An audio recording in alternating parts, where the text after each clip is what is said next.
জুমার রাত, বৃহস্পতিবার সন্ধ্যা থেকে নিয়ে শুক্রবার সন্ধ্যার আগ পর্যন্ত পরিমাণের সবচাইতে বেশি করতে হবে যে আমলটা, সেটা হলো দুরূদ শরীফের আমল।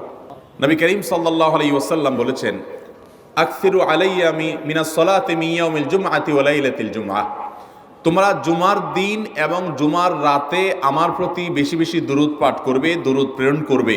ফাইন্না সালাতাকুম মা'রুদাতুন আলাই, কারণ তোমরা যে দুরূদ পাঠ করো এটা আমার কাছে পেশ করেন আল্লাহর ফেরেশতারা, এবং রীতিমতো নামধাম সহকারে আল্লাহর একদল ফেরেশতা নিয়োজিত আছে। তারা বলেন, আল্লাহ, হে আল্লাহ রসুল, আপনার অমুক উম্মত, অমুক অনুসারী, আল্লাহর অমুক বান্দা পৃথিবীর অমুক প্রান্ত থেকে, অমুক দেশ থেকে, অমুকের সন্তান, সে আপনার প্রতি দুরূদ পেশ করেছে জুমার দিনে, জুমার রাতে বা অন্য সময়ে।